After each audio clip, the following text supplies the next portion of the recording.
किसी के गुलामी का तौक है जिसको मैं फख्र के साथ पहनता और पहनता रहूंगा जब तक जिंदगी वफा करती रहेगी। मैं मोहम्मद मुस्तफा सल्लल्लाहु अलैहि वसल्लम के गुलामों का गुलाम हूं। मेरे अजीज दोस्तों और बुजुर्गों, ये मिजाज आपको देने आए। क्या हम हमारे यादव भाइयों की तरह 50 MLA नहीं जीता सकते? नहीं जिता सकते? जिता सकते हैं? नहीं जिता सकते? डरिए मत, खुल के बोलिए, जोर से बोलिए, पूरी ताकत से बोलिए, पूरी शिद्दत से बोलिए, इतना जोर से बोले कि पटना में बैठने वालों को मालूम हो जाए कि बहादुरगंज की जनता खड़ी हो गई है। ये मिजाज आपको पैदा करना है। खामोश रहकर आंखों में आंसू लाके रोने से कोई सुनने वाला नहीं है। अब आंख में आंसू नहीं आएंगे। जो हमारी वोट की चोरी की उनको रुलाने का टाइम आया है और यहां से बहादुरगंज की जनता आगाज करेगी। मेरे अजीज दोस्तों और बुजुर्गों, फिर कहते हैं बीजेपी के इशारे पर ओवैसी आता है। याद रखो जालिमों, दुनिया में कोई ऐसा दौलतमंद नहीं है जो ओवैसी को खरीद सके। दुनिया में कोई ऐसा दौलतमंद नहीं है, क्योंकि मैं तो बिक चुका हूं, मैं तो बिक चुका हूं जन्नत के एवज में। तू क्या खरीदेगा मुझे? हाँ, जो बिकने तैयार है वो बिकते हैं जिन्होंने बहादुरगंज की जनता को गरीब बना दिया। वो बिकाऊ है जिन्होंने यहां पर डिग्री कॉलेज कायम नहीं किया। वो बिकाऊ है जिन्होंने बहादुरगंज के किसानों का साथ नहीं दिया। वो बिकाऊ है जिन्होंने बच्चों को शिक्षा से महरूम कर दिया। वो बिकते हैं जिन्होंने बहादुरगंज में अस्पताल का इंतजाम नहीं किया। अरे हम तो वो है कि अगर वक्त का फिरौन और नमरूद भी होगा तो हम अपनी सुन्नत को अदा करेंगे और मजलूमों की आवाज भरेंगे। आज हमसे कहते हैं मेरे अजीज दोस्तों और बुजुर्गों, यकीनन बीजेपी को हराएंगे इंशाअल्लाह ताला। तुम हराए कांग्रेसियों बीजेपी को। हमको फिरका परस्त कहते हैं कि ओवैसी जहां पर जाता है नफरत फैलाता है। बताओ, मैंने अब तक जो कुछ बयान किया उसमें नफरत फैलाया या तुम्हारे हौसलों को बढ़ाया? नहीं, बताइए, खुल के बताइए, मैं क्या नफरत फैलाया हूं? मेरे अजीज दोस्तों और बुजुर्गों, ये कहते हैं कि ओवैसी जहां जाता है बीजेपी को जिताता है। अरे हैदराबाद और तेलंगाना में हमारे कितने MLA? 7 MLA। हैदराबाद में हमारे से 7 MLA, कोई मिनिस्टर नहीं है। मगर जब हैदराबाद में बाढ़ आई, 48 घंटे के अंदर जो 17 लोगों की मौत हुई, 48 घंटे के अंदर मरने वालों के एक एक परिवार को 5-5 लाख रुपए का चेक हम दिला दिए।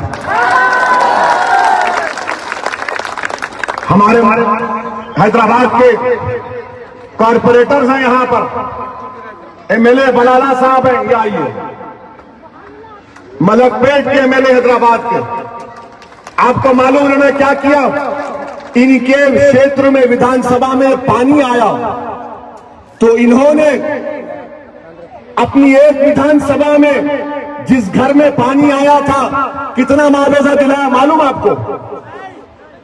16 करोड़ रुपए, 16 करोड़ रुपए दिलाए। और यहां का विधायक नहीं, वैसे बीजेपी का एजेंट। अरे तू क्या, तेरी जमात क्या जूती पे रखते हैं तुझे? गरीबों को मुआवजा नहीं दिलाते। 16 करोड़ रुपए हम जाने के बाद इनको रोक के पूछ लीजिए। 16 करोड़ रुपए खाली एक विधानसभा में। जिसके घर में पानी आया बोले 10,000 कैश ला कर दिए गवर्नमेंट।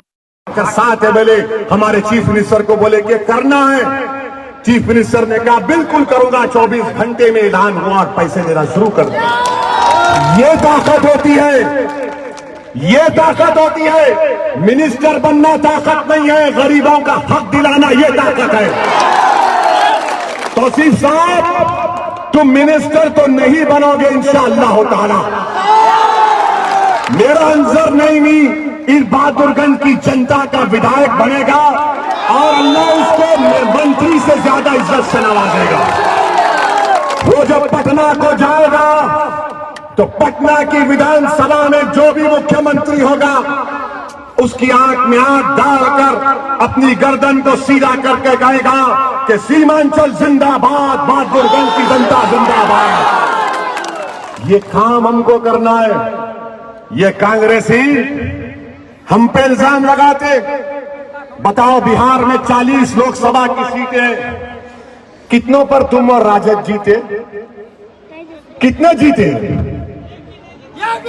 एक किशनगंज से जीता, वो भी क्यों जीता? हमारी वजह से। अगर हम 3 लाख वोट नहीं लेते, 3,25,000 जेडीयू लिया, 3.5 लाख कांग्रेस लिया, अगर हम नहीं लड़ते तो वो 3 लाख 2 लाख से जीत जाता। अरे हम लड़े तो जीते ना। मगर अब विधानसभा का इलेक्शन है, अब आपको 7 तारीख के दिन अपना एक वोट अंजर नियामी के हक में देना है।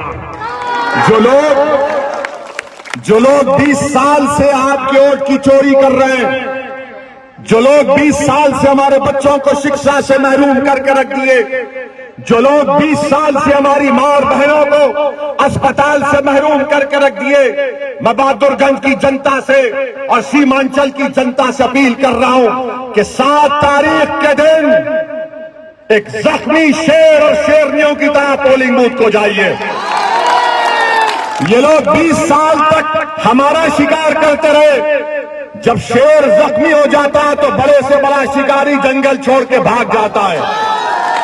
अब आपको एक जख्मी शेर की तरह पोलिंग बूथ में जाना है और जहां पर पतंग छाप का निशान दिखेगा, ये सोच कर डालो, डर की बुनियाद पर नहीं, उम्मीद की बुनियाद पर, डर की बुनियाद पर नहीं, मोहब्बत की बुनियाद पर, और एक उम्मीद और मोहब्बत की बुनियाद पर पतंग छाप पर बटन लगाइए। और मेरी मां और बहनों से अपील कर रहा हूं, बुजुर्गों से अपील कर रहा हूं कि आप अपना वोट नहीं डाल रहे हैं, सिर्फ आप अपनी औलाद के मुस्तकबिल का भी वोट डाल रहे हैं।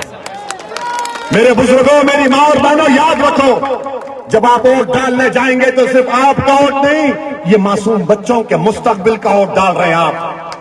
इन मासूम बच्चों को अच्छी राह दिखाने के लिए, इसीलिए हम आपसे अपील कर रहे हैं कि 7 नवंबर के दिन आपको अपना एक वोट मजलिस के उम्मीदवार को कामयाब करना है। और आखिर में, क्योंकि जज्बाती गुफ्तगू हुई, थोड़ा टेम्परेचर कम कर देते हैं। अभी लॉकडाउन में हमारे बच्चे किशनगंज में फंस गए तो हमारे प्रवासी मजदूरों ने फोन लगाया था तौसीफ साहब को, फोन लगाया था उनको। तो तौसीफ साहब के फोन से आवाज आई, आप जिस नंबर से संपर्क करना चाहते हैं वो इस समय उपलब्ध नहीं है।